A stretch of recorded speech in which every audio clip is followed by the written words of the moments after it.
어서오세요. 반갑습니다. 오늘 생활 속의 수학 이야기를 또 하나 해보려고 해요. 우리가 이렇게 살아가다 보면 계산해야 될 일이 생각보다 많습니다. 마트 가가지고 장 보는 것만 계산하는 게 아니에요. 오히려 그거는 계산기가 다 해줘요. 그쵸? 우리는 확인만 하면 되잖아요. 자, 어떤 게 있었냐면 제가 뉴질랜드에 있잖아요. 그래서 저희 가족이 다 제가 있는 곳으로 오기로 했어요. 그래서 비행기 티켓을 알아보는데 저는 여기서 한국에 갔다가 와야 되는 거고요. 가족들은 한국에서 오게 되는 건데 저희 언니가 이렇게 얘기를 합니다. 야, 어른들, 저희 엄마죠. 어른들 장시간 비행 힘들어. 비즈니스로 끊어. 비즈니스로 갈 거야. 이렇게 얘기를 하는 거예요. 그래서 나 여태까지 올 때 일반석만 타고 왔는데 비즈니스? 어떻게 됐지? 그랬더니 언니가 야, 마일리지로 할 수 있으면 해봐. 그래서 제가 알아봤죠. 그랬더니 어떻게 나온 거예요?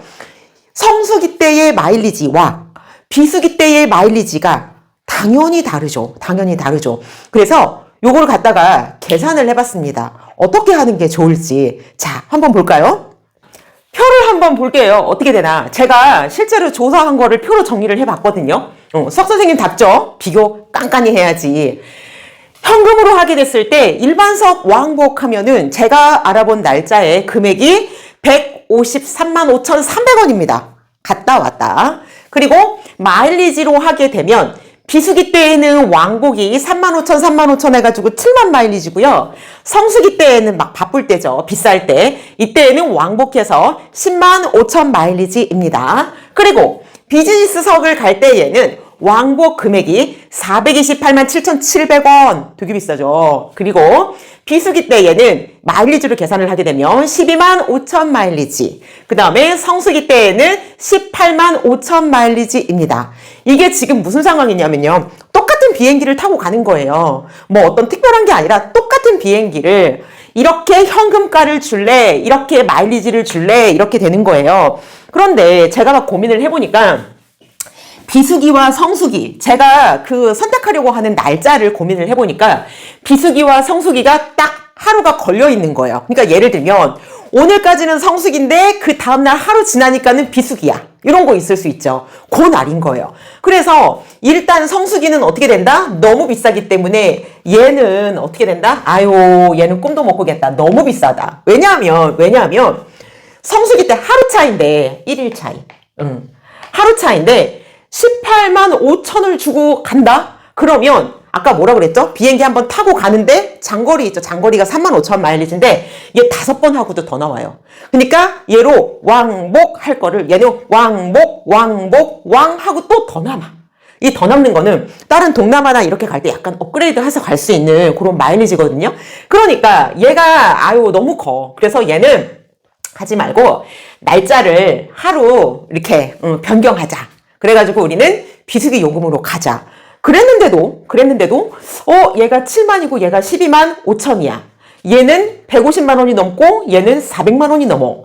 그러면 어떻게 결정해야 이게 현명하게 갈까? 이게 고민인 거죠. 그냥 나는 혼자 일반석 타고 온다고 할까?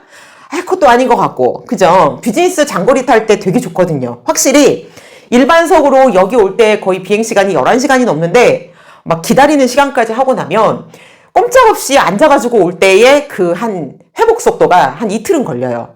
그런데 비즈니스석을 타고 오면 그래도 그날만 푹 쉬면은 다음날부터 정상적인 활동이 그래도 가능하거든요. 그래서 이렇게 잘 나가는 사람들이 뭐 회장님 막 이런 사람들이 비즈니스석을 타나 봐. 나 이제 공감할 수 있어. 그 절대적으로 공감할 수 있어. 그래서 이렇게 장거리를 비즈니스 탄 적이 없기 때문에 나도 타보고 싶은 거야. 그래서 고민을 했습니다. 자, 일반석을 돈 주고 산다. 7만 마일리지.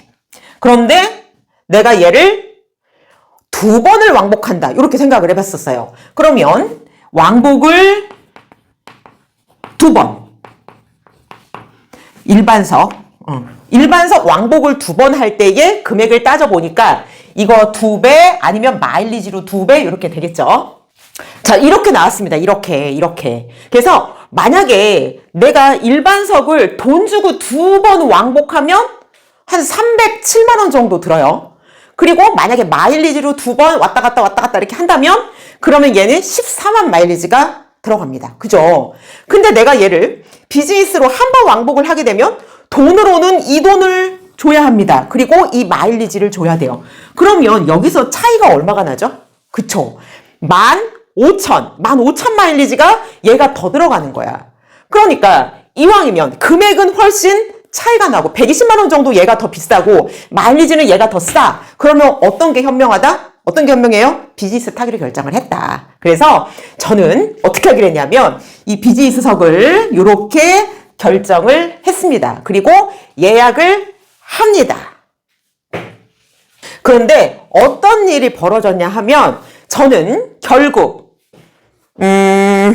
이렇게 예약을 했습니다. 왜? 이거 따져보고 계산하고 잠깐 생각하는 사이에 세상에 비행기가 왕복을 해야 되는데 하나는 비즈니스가 있는데 하나는 없는 거 있죠. 그래서 어쩔 수 없이 하나는 비즈니스로 끊고 하나는 일반석으로 끊었습니다. 빨리 계산할 걸. 조금만 빨리 할 걸. 아쉽지만 그래도 가족과 함께 뉴질랜드로 오늘 때에는 비즈니스를 타고 나중에 저 혼자 돌아갈 때는 일반석을 타게 되었습니다. 어때요? 그래도 조금 현명하지 않나요? 이렇게 계산해서 어떤 게 더 이익인지 따져볼 수 있는 거.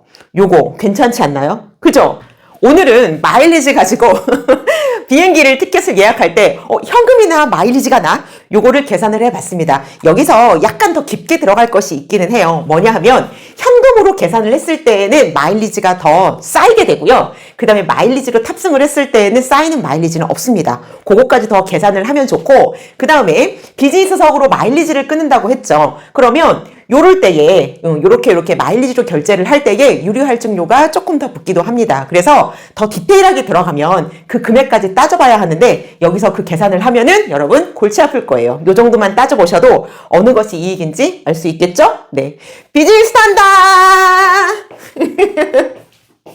구독 아직 안 하신 분, 자, 구독 눌러주시고요. 알림 설정도 꼭 해주시고요. 좋아요 눌러주세요. 구독은 제가 열심히 가르칠 수 있는 힘이 됩니다.